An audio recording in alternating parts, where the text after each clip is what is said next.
Hello everybody, and welcome to this conference about TMNT Legends animation pipelines. So, today we're going to talk about a journey of my first steps into animation direction.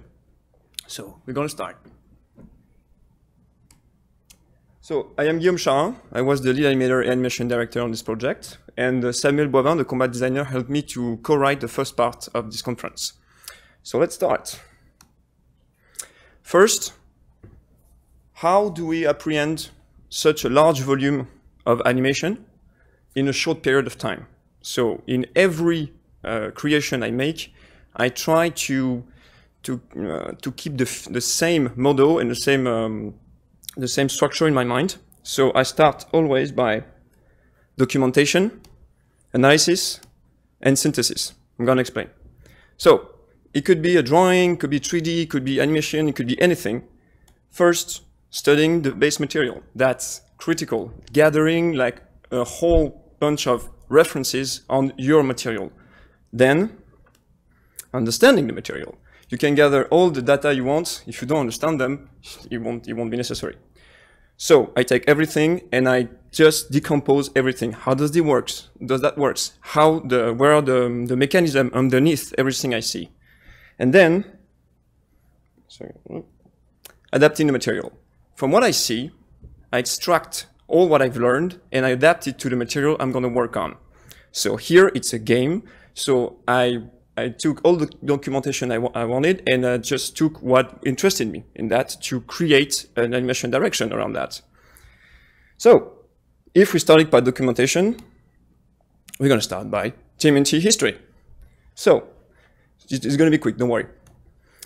It started in 1983 with Kevin Eastman and Peter Laird. Those two comics artists were trying to get published, but it didn't work really well. So they tried to independent. And one day, they came up with this. So this is the first turtle, like drawn very rapidly on a napkin. And they start to iterate on that to create this. This is the first iteration on Teenage Ninja Mutant Turtles. It was the first time those words were put together. Nobody heard that before. At the time, comics was a huge industry. It still is. But by the time it was way bigger because, you know, no internet, so we had just that to do. But there was another industry who was really big. Toys. So toys were a big thing by the time. Everything was made to sell toys.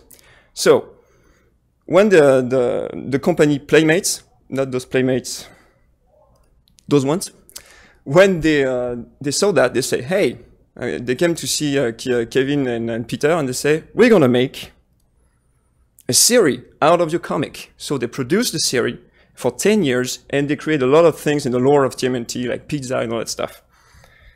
And then, out of the series, toys. A lot of toys. A lot. Even this. So, as you can see, we can see the first strategy. Comics, series, and then toys.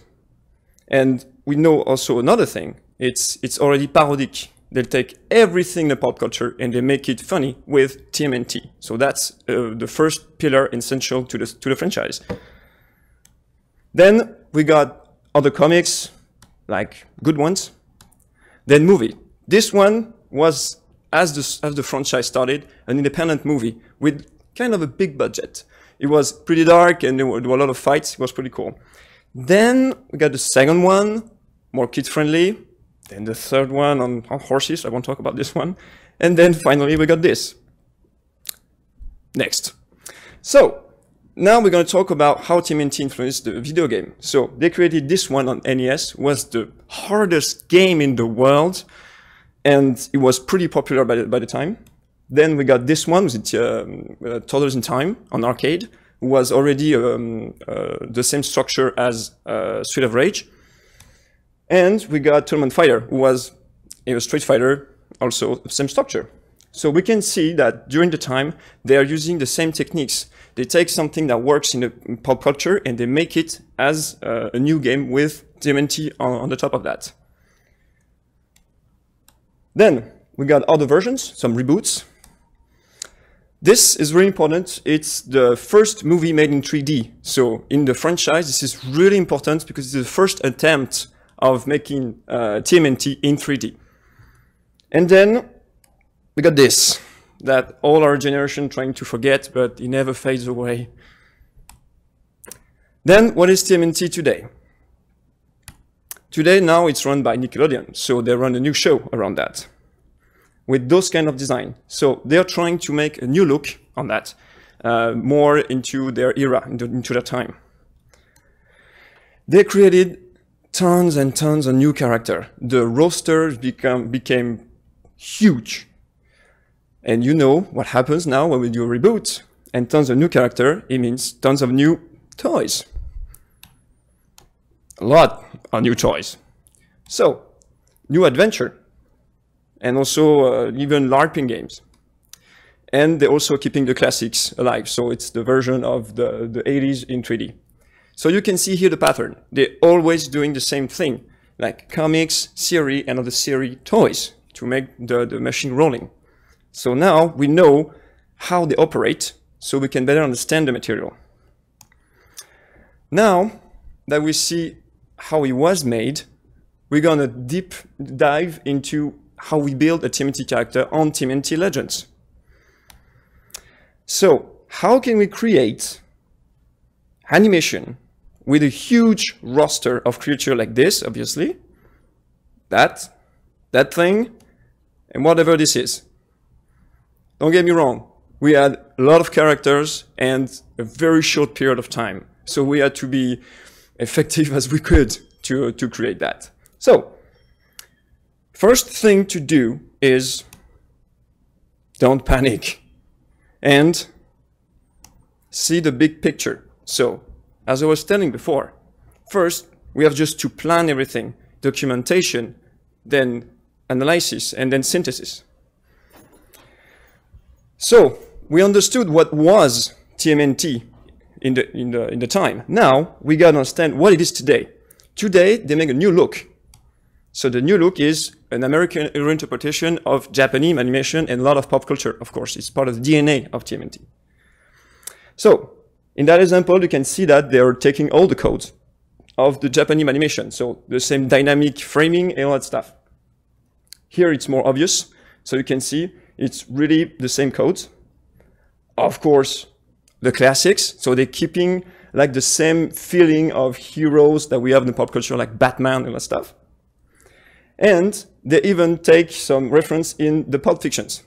What's interesting in the show is that they're watching shows. So it's really more interesting because it put the character more alive. It made you feel like they're doing exactly the same thing that you do. So they make it more believable. And all their shows are inspired from those old pulps. And this is really interesting. Then we understand with all that a character is a story, and stories encode the context. So it's really important before we do anything to understand the context of the character before doing anything. If we don't understand the character, it doesn't make sense to animate it. So now that we have a documentation of what is TMNT today, we're going to start to set a structure. Keep it simple. I won't say it as many times as you need.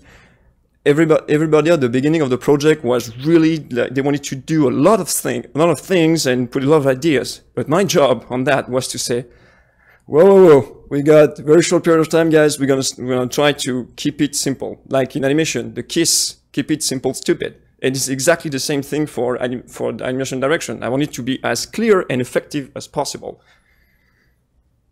So, first, study what is our game.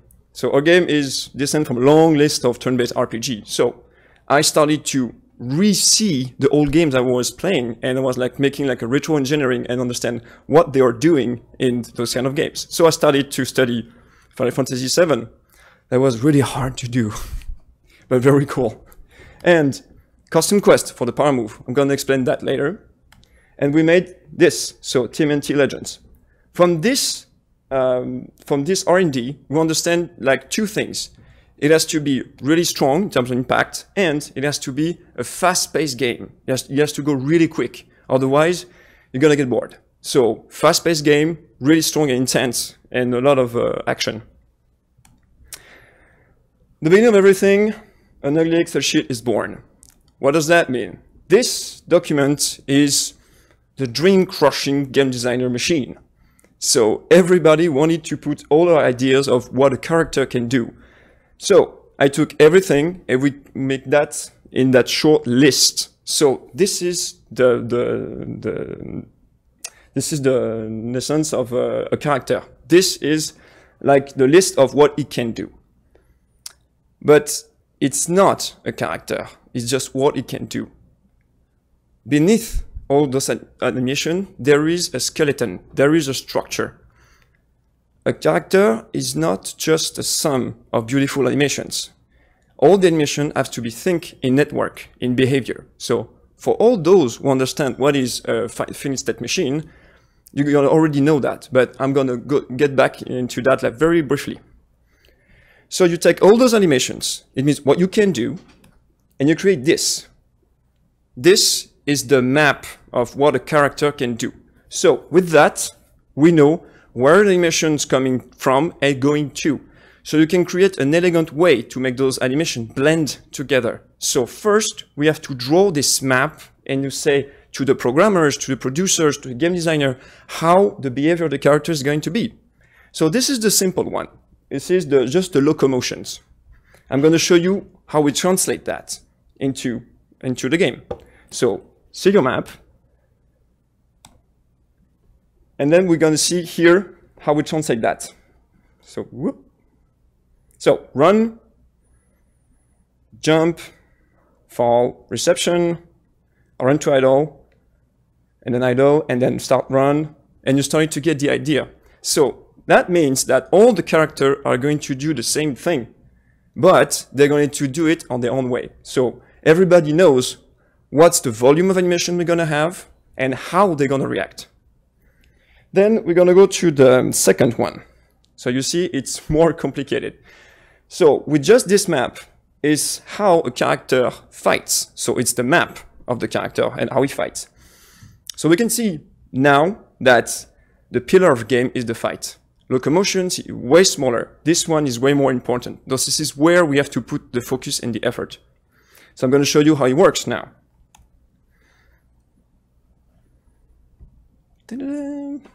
Right. So idle, dash, attack, dash, idle, gets hit, and again, dash, attack, dash back.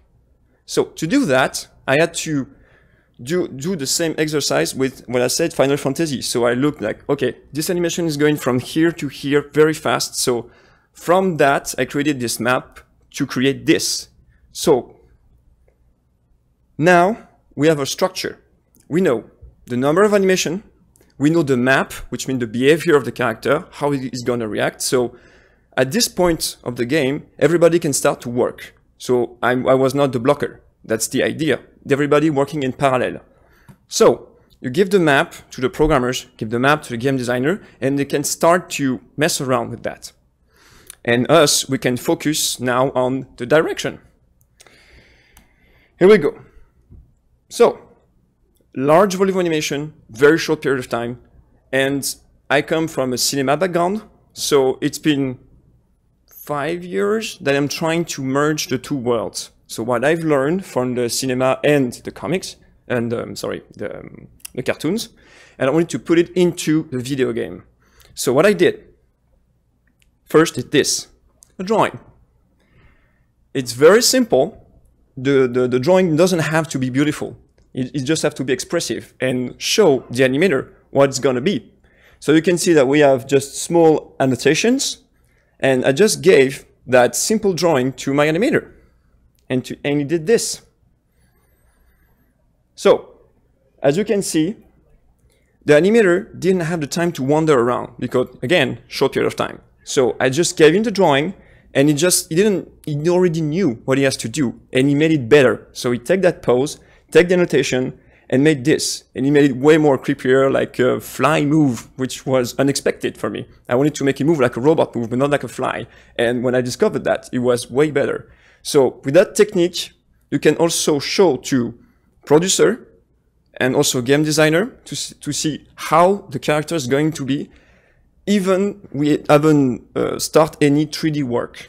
So that's very effective to show what the character is going to feel and be before starting anything. Because we didn't have the luxury or the time to redo a character. The character had to be right at the first pass. So that was really, really tense. Then I'm going to show you another example. So as you can see, from right to left, those are the keyframes I've drawn. And I'm going to show you what the animator did.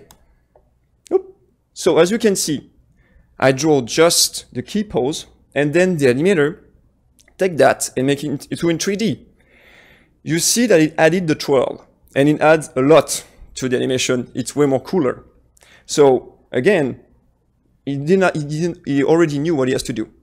So this animation is not in the game, actually, because we learned that in TMNT you can do a lot of things, but you cannot stab people. So we learned that from obviously at the very beginning, and it was good for us. So next,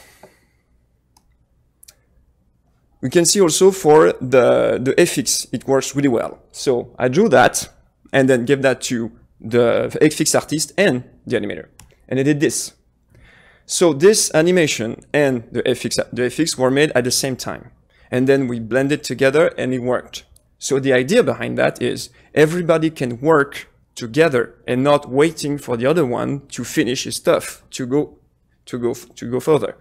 So as you can see, again, more creepier than expected, and the animation is way better than the drawing. So that's pretty effective. And they did that in a very short period of time. It was like just 2 days, or for this one it was just half a day or something like that. Now that I knew, and I had to prove my pipeline. So I said, okay, 2D. So we start full production with the 2D.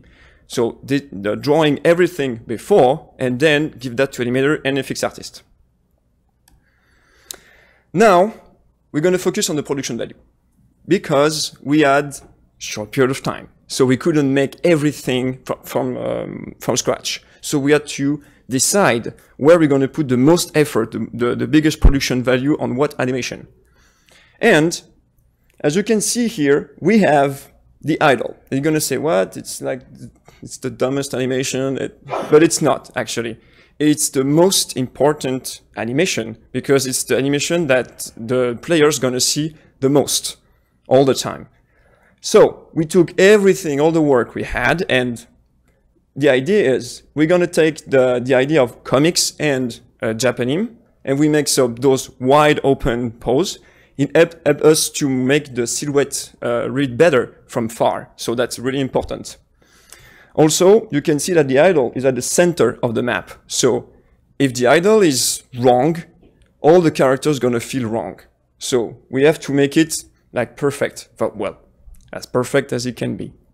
So a little trick for, is there animators in the room? Woo, 2, awesome. So a little trick. At the beginning of the project, animators were doing the idle like this, bouncing, really Street Fighter style.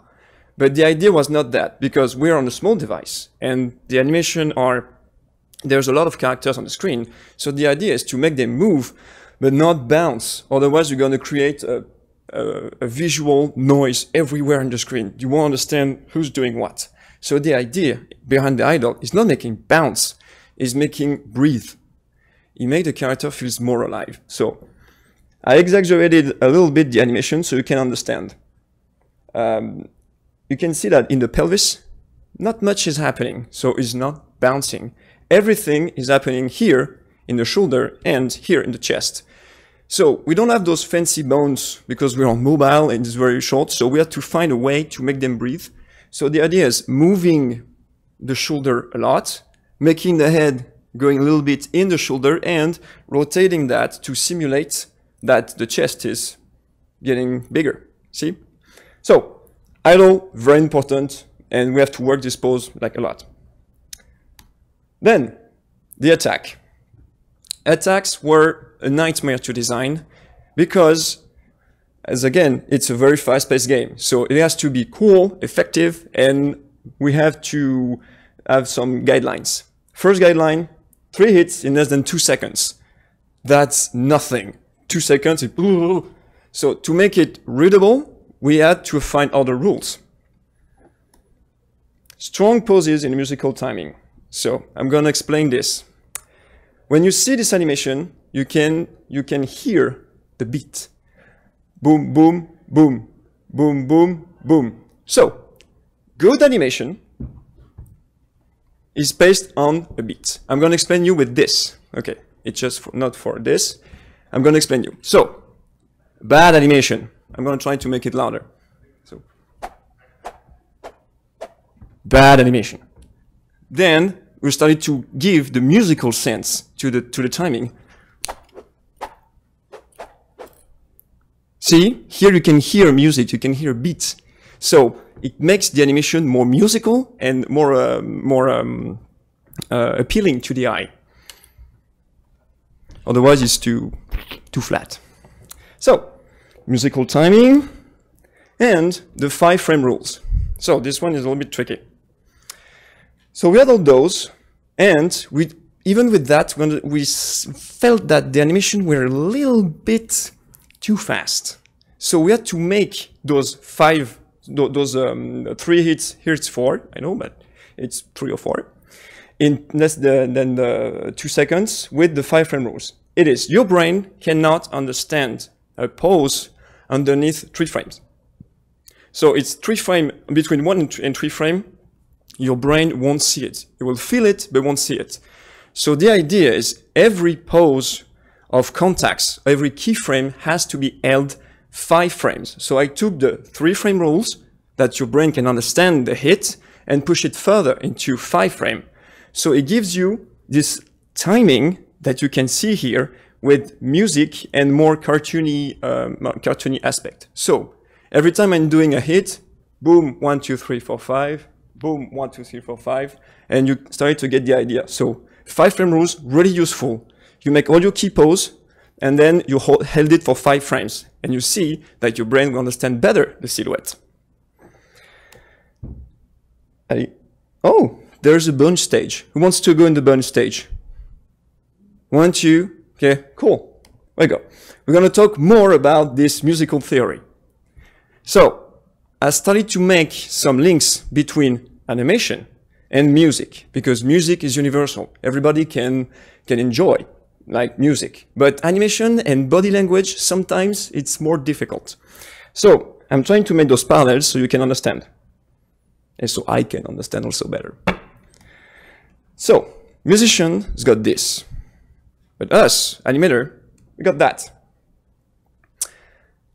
All the series of keys that we learn in school, like key pose, breakdown, in between, and all that stuff, it's the musical theory. So we start to learn, so musicians learn this, and we start to learn our own keys.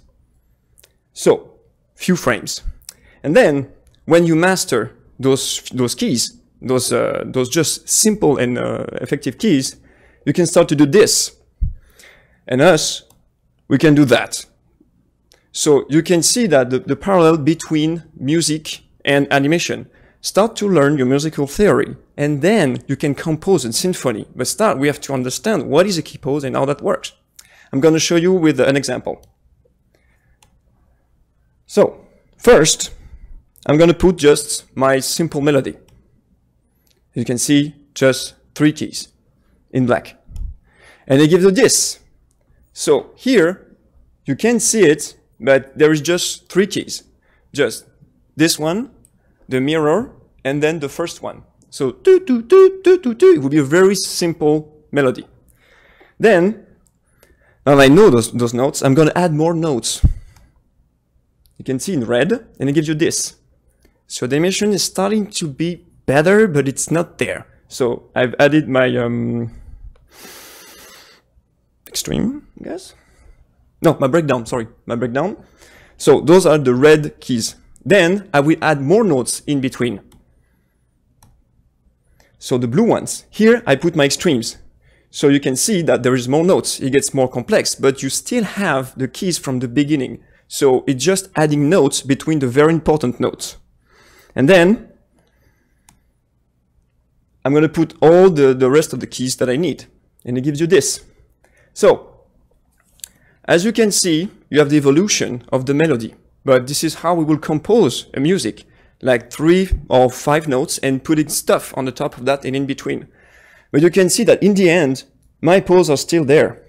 So the notes get more complicated, but the melody is very simple. Those first 3 keys, or notes, as you want. So this is more to get into the musical theory and the animation. We're going to go back to our TMNT. So we were, remind you, idle, attack were the principal animation we had to work on. And now the death. So you're going to tell me why the death? I'll explain. Something I learned from the Hong Kong movies is what makes a hero. A hero is someone like punching and flying around and destroying stuff. But what makes a hero are the stuntmen who get their ass kicked. Because the real power is there. Is kick someone, his direction is just doesn't feel powerful. To make it feel powerful, the stuntman has to do his crazy and going all over the place and like dying like somewhere on the floor back there. But the idea is making the death really important because it makes you feel more powerful. So you can see here with the turtles, they are like dying in very cartoon way because we cannot make them die with it doesn't work for the franchise. Turtles have to work to die with dignity. So we got the bigger ones. Here, the bigger ones, they cannot fly around. No, because they're heavy, they got a lot of weight. So they just have to get, I wanted to get them knocked on the head and then just falling on the floor. But here you can see the difference of weight between Raphael, who's like turning, and this one who's just falling on the floor like a sack of potatoes.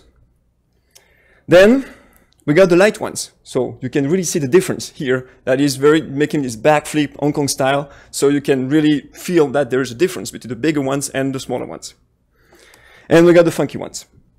So sometimes when you got an animator has got a better idea, say, okay, so do your thing, and he gives you this. So, other core animation, idle break. I'm going to say what is an idle break. For those who don't know, in most of the AAA games, is just when I'm in idle, like this, I want to break that loop because I'm going to stay here forever if I don't move my controller. So sometimes the character is going to do and then come back. That's an idle breaker, so to break the cycle. But for us, this animation became more and more in the time something that we wanted to put some acting and to give more of the detail of the character, what it is. So at first, really show off here, as you can see. And then we did this. So this is our version of Rocksteady 80s. Sadly, the character is not doing this in the show. The thing is that we have to look around the context of the creation of Rocksteady. By the time, what was cool and funky? MC Hammer. So we decided to make a part of the MC Hammer dance and put that into Rocksteady because this character is funky and dancing around and doing crazy stuff. So remember, character is a story.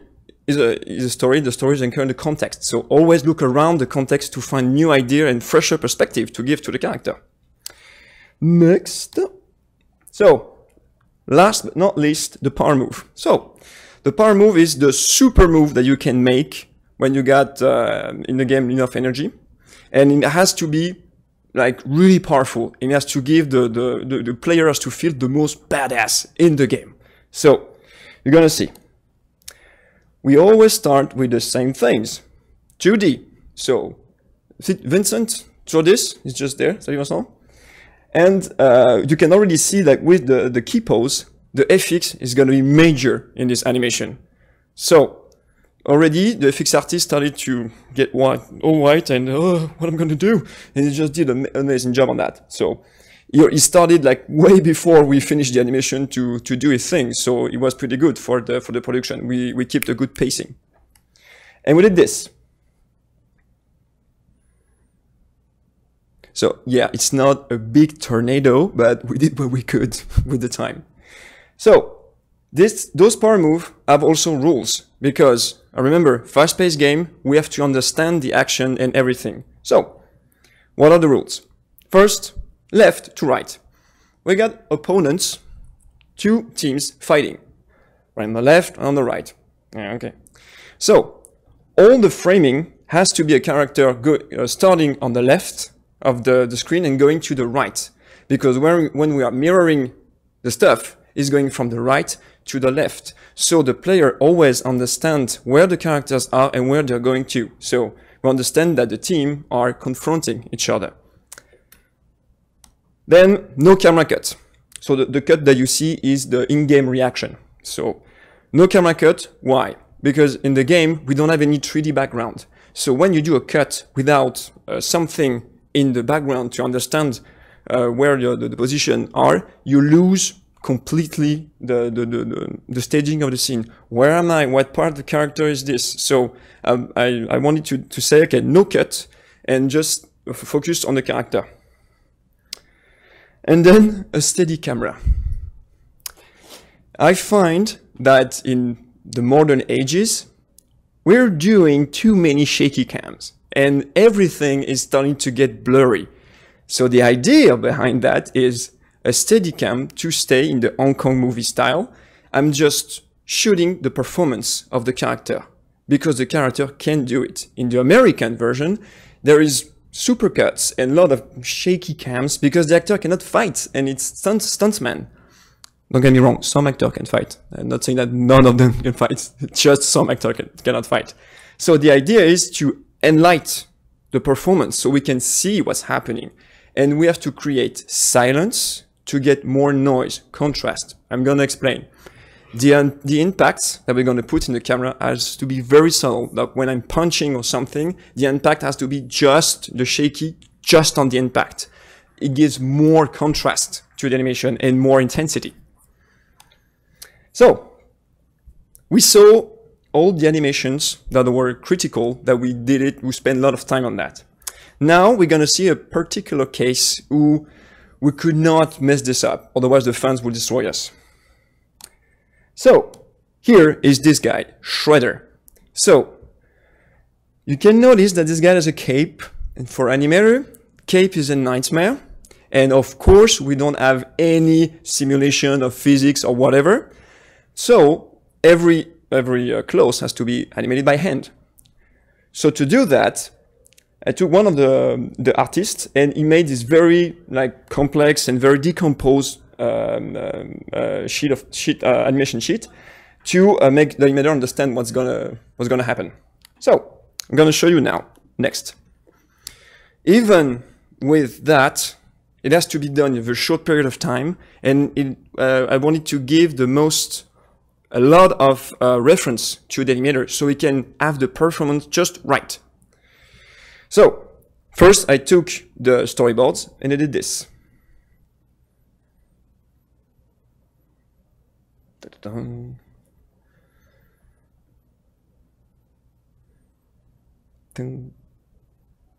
Okay, so now we got the idea. But remember, the cape, so it's not enough for animation. So, sometimes you have to put yourself in it.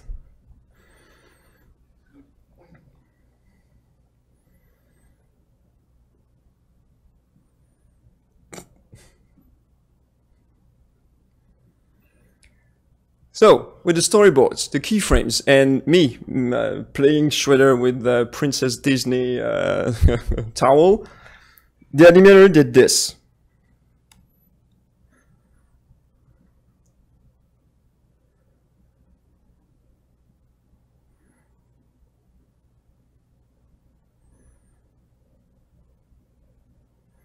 So again, it made that in less than a week, because we had to be very fast.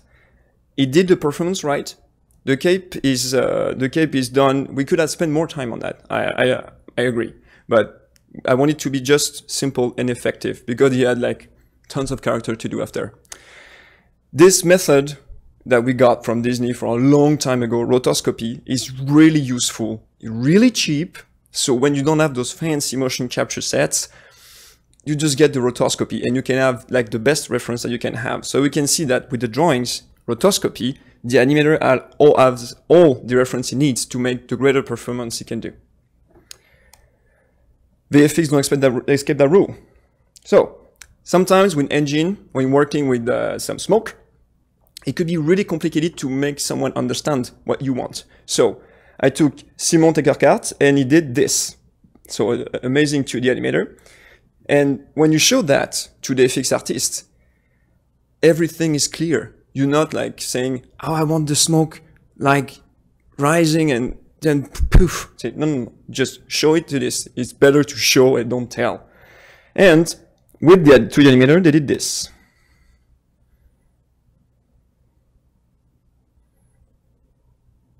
Remember, we're on mobile, so don't judge the smoke, please. So they did what they could with the particle that they had, and the idea stays the same. So we understand everything, everybody understood what they had to do. So simple and effective with the drawings. Next, so now we know the story, the history. We know the structure, we know the direction with all the 2D, but now we got something else. We got a lot of constraints. So I had to build all the animation direction around that. And don't get me wrong, it's a long process of a teamwork. So we all worked on that on the distance. So this is the result of 1.5 years of work and understanding the engine. So first, as I said, oh no, just me fait. Sorry. So first we had the time. Then the engine constraint, and then the style. I'm going to explain. So you saw Shredder. It took a lot of time to, no, not a lot of time, but a lot of effort to do. 2D drawings, rotoscopy. It takes a lot of time to put all that together, and of course the idea of the cinematic. But we didn't have just Shredder to do. We had 65 of them to do in 5 months. So when I saw that mountain, I said, we cannot do it in the traditional way. So this is where the 2D came to go faster and stuff. But there are also another tools very powerful. Retargeting. So I'm going to explain a little bit what retargeting is having the same animation but on different bodies. I'm going to explain. The idea here is to gain time on the animation that don't matter and focus on like idle, attack, and death, as I showed earlier, and the idle breaks. So the animator are not pressed by the time. They can spend all the time they want on those, not all they want, but you know, like the time that's needed to do those animations, and polish those animations, and then the retargeting helps them to getting faster. But to do retargeting, we cannot retarget anything on anything. We have to create something that is the same for AAA or whatever big scale animation project you have. We have to create families. So we took all the characters that we had, the 65, and we created some families. Turtles are obviously the same family because we have like tons and tons of turtles. The heavy ones were more difficult to do because we had a lot of big characters. The light ones and the unique. Sadly, the unique, it's like a family where you cannot fit anything. So it was not a big part of the project, but it was kind of part of the project. So all the families are created with the height of the character, the weight, and the morphology. So you cannot obviously retarget a horse animation on a turtle, or it will look weird, but you can try, but it will look very weird. So when you create those families, you know now how you're going to retarget. So you create a master, so a character that you animate well, and you're going to retarget those animations on the other characters. I'm going to show you what it looks like. So now that we know how we can beat time with retargeting, we go back to the ugly Excel sheet.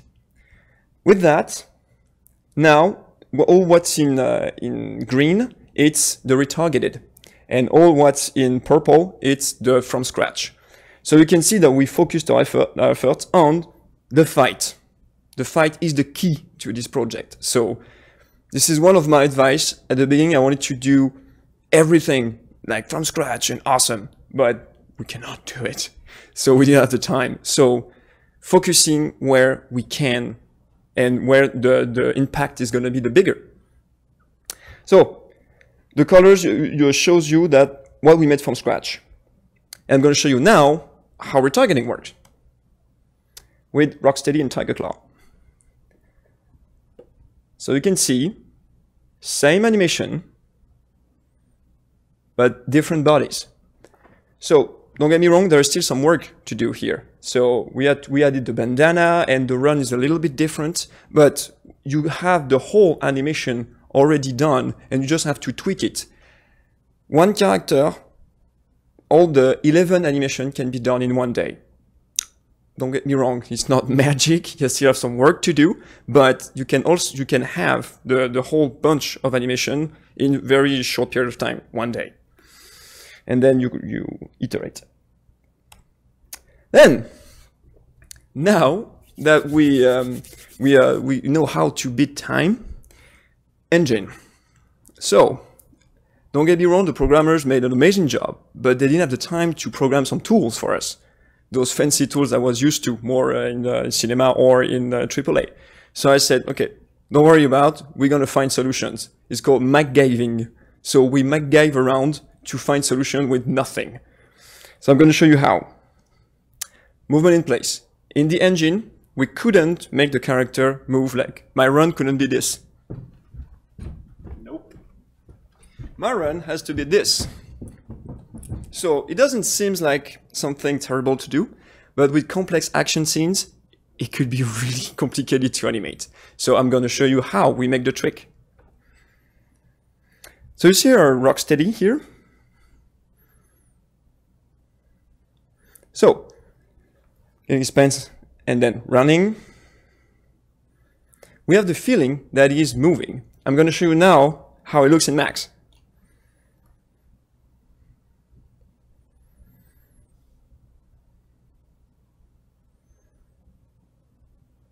So, as you can see, the camera does the whole trick. It comes from a 2D trick. In 2D, when you want to understand that one character is coming toward you, you make him go bigger in the screen. And when you want to make him understand that he's going away, you scale him like, you scale him down. So, the idea is to make Rocksteady becoming bigger in the screen and smaller, to make you feel that he is moving. So that was kind of a trick that we found to make the action believable with everything in place. Next, focal distortion. So this is something we learned from the anime, that focal distortion is something critical to make the Japanese make this unique style. So they use like technically short focal lengths. What does that mean? It means that everything is going to be closer to the camera is going to be way bigger, and what's further is way smaller. What does it do? It creates a sense of perspective, because we are in 3D. So sometimes I see animation when everything is flat and at the same value on the screen. So we have to create depth in a shot. I'm going to show you how. So we see our Donatello, and our poor Rocksteady is getting cut in half.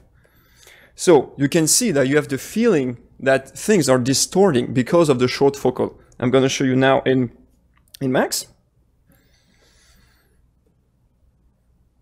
So we scale the prop and we distort the axe like crazy. Looks like a noodle, but it gives this aspect of everything is deforming because the focal is short.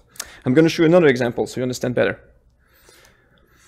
Here is our friend, Leatherhead. So he's not very nice with that droid, but you can feel that there is a depth in the shot and a line of action. And I'm going to show you how we do that in 3ds Max. So, same trick with the camera, and you're going to see how we distort the rig like crazy to make the arm reach for the character. So we have that sense of distortion, and we have the long perspective to give you depth.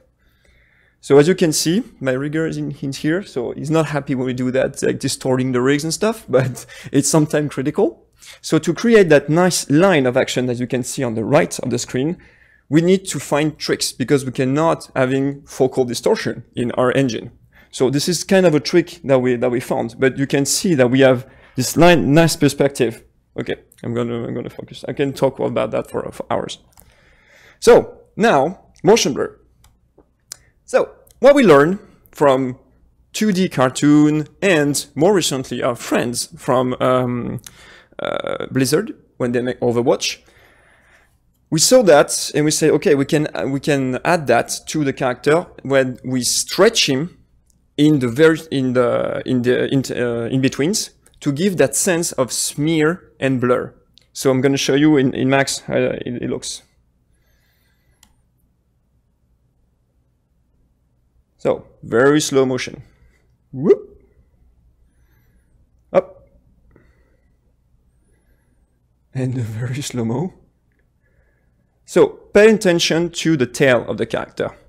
This character is Alopex. She's a fox who's moving really fast. So the only thing that we see is the tail. So we had to make the tail very nice to make you understand where the character is coming. So is going. So we had to distort the tail like crazy to make you understand that there is like a motion blur. She's moving so fast that you can see only this.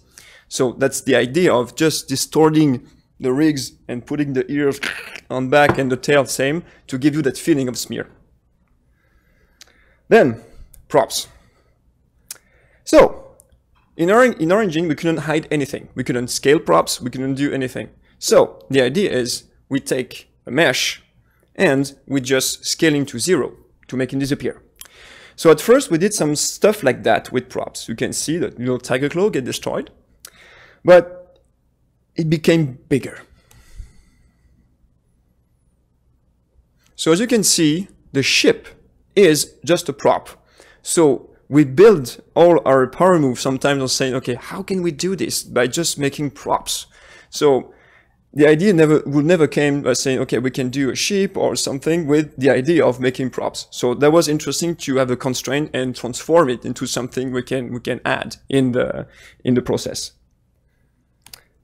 Then I'm going to show you just a small example of all this method together. We had quite of a challenge. It was for the Christmas update, remember? Those guys. So for the first time, we had to make 3D models of those guys for the first time in the franchise and animating them. So that was quite a challenge. So the colors black and white. This is a concept art from Vincent Tavenet, who's just over there. So we started the whole process again. So concept art, then the 3D model. So this is the actual 3D model in game. Then again, documentation, and then analysis and synthesis, same thing. So we don't have a lot to work with, just comics and that game, Comic Zone. So we took the context of a comic, so all those are comic character. And the idea behind that is we take literally a comic book and the character's gonna break the fourth wall all the time. But it comes from the inspiration and the idea that we had, well, like searching around the character, not just the characters. So I'm going to show you a little prototype I made with an existing character. So this is made in 2 or 3 hours, and it's to sell the idea of the frame of the comic book. So as you can see, everything of that is props. So we start again. Now we got the idea. 2D drawings. You can see that the character is literally getting out of a comic frame. Then we use retargeting. They are turtles. They are retargeted for their run. So as you can see, they are pretty much running the same way and getting into fight the same way. But we just change the position for the arms and stuff. And we can focus on the power moves.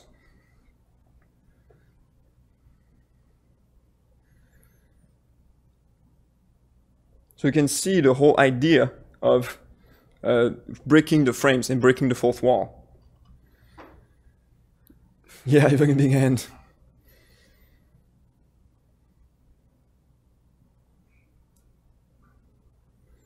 Yeah, they were really angry at the beginning. The characters were really dark, so we wanted to keep that in the characters.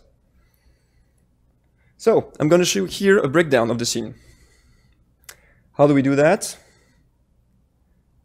Whoop.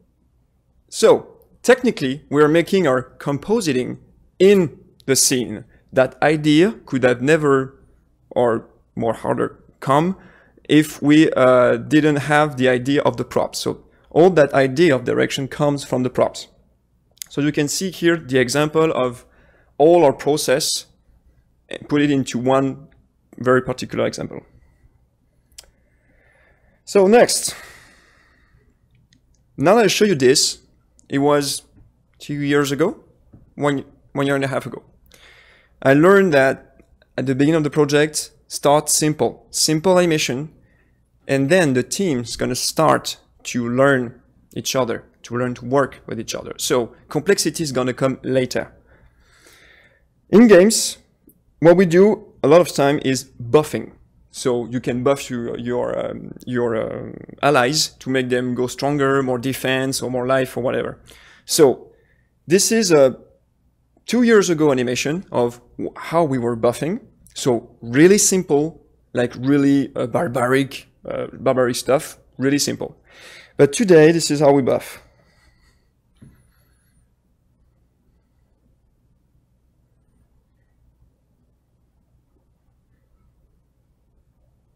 So, as you can see, in 2 years, we had a really big gap.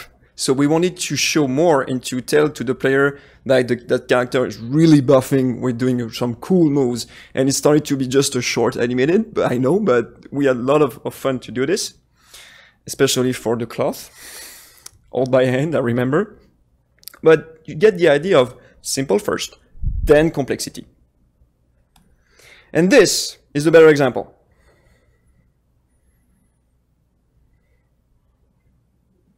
So this character is a creation of our team. A game designer had the idea to put ears and tail on a mouser. It's a character that already exists. And then, well, my rigger, just over there, he had the idea, we can make it as like a Power Ranger or Megazord or something. And my producer said, okay, just do it. And we had 3 weeks to do it, but we could have never pulled this off if the team didn't know each other. So this character represents us, weird and complex. So simple, then complexity. And you can do those kind of things. Now that we saw all the artistic side, I'm gonna be very quick about the tools and the pipeline we used for that. First, saving time by motion builder. So I heard a lot in the industry that this is what I hear, like motion builder is for motion capture. But it's got awesome tools to do animation, like really great tools. Why not using this to do keyframe? And it's amazing the tools they have. First, the take system. As a lead animator, I had to gather all the animation of everyone and ease the style, like make the style even. Sometimes animator like got some crazy keys or stuff, so you have to ease everything to make it fit, like the animation direction of the character. So I can take all the files they made in Max and I compile them into one file. So it's really simple for me to check all the poses, is everything is blending toward anything. So that's really cool. Then we got pose library, so like a lot of software have that, so maybe that's still cool. And the animation blender. Remember the scene when the big rhinoceros and the tiger were running together, the retargeting example? It's made like this. So it's like editing a montage bench. So you can just put all your clips together and then you can test your animation before they go in the engine and you see if everything is blending between one each other. So that's really useful. And we had the idea, because my company is working a lot with Max, so we had the idea to transfer that philosophy into Max. So we create a tool which does pretty much the same thing, but you can see that it could be beneficial to have some other software take those ideas and put it in others so you can create better and more effective tools. In conclusion, so research on the material deeper than what you see. Don't just see the show. Look around the show. Learn about the show. Know your material. That's critical. Then use 2D to make the idea as clear as possible for everyone. Doesn't mean just the animator. Game designer, producer, and all the pipeline as well as to understand what you're going to do. Then build a simple and effective animation network. I'll show you with the final state machine. Then focus on the effort of the essential. That's what I was talking about the production value. Focus on the core animation. Identify them, then work on them harder. Using the retargeting to save time. Well, I talk enough of that. Add more complexity later. Tools are the key to efficiency, so don't neglect that. Really work your tools. It's gonna make you save a lot of time. Never settle on the good enough. This is the worst you can have on the production. When someone's telling you, that's good enough. No, it never is. Otherwise, you will never progress. The thing is always going forward, finding new techniques, doing new things. Otherwise, we would have stayed with just the animation of buffing like this. We would have never come with the bunny doing all that stuff. So always going forward. So now, I'm going to show you an example of what we had, because in the middle of the project, we have a nomination. We had a nomination for the Annie Awards. We were the first mobile game getting into that competition. Our competitors were Uncharted 4, Witcher 3, and Titanfall 2, and TMNT Legends. It doesn't mean that we are the best. It just means there is no such things as mobile animation, just animation. That's it. Now I'm going to show you the video that we made for that.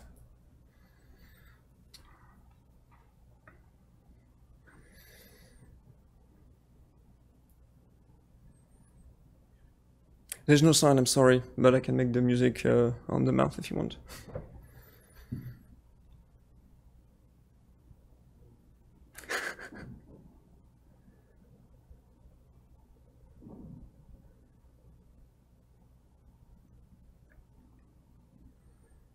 This is a series of power moves and idle breaks that you saw earlier.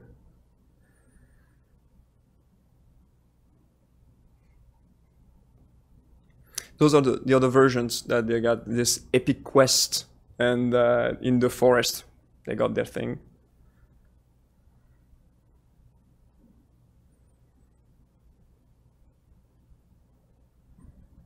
Another trick though, pay attention to the transitions. The transitions are made that you never lose the flow. There is no cuts or stuff. All the character is doing their own animation in the same flow.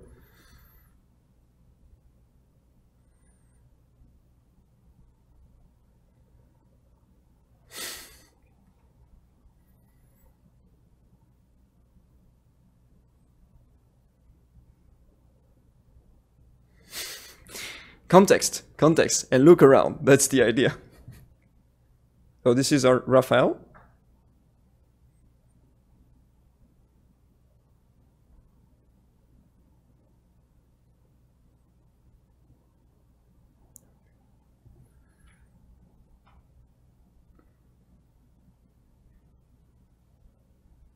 Fire. And the last one. For this one, it's a creation from Ludia. So we took an existing character, and thus over there just made this crazy, weird character who comes from the LARP. It's as if this character was disguised as a dragon. We had a lot of fun to create that.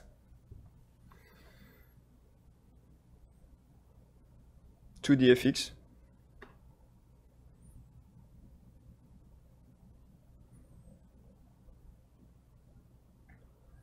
Remember, the death, really important. So, Thank you. That's it for me.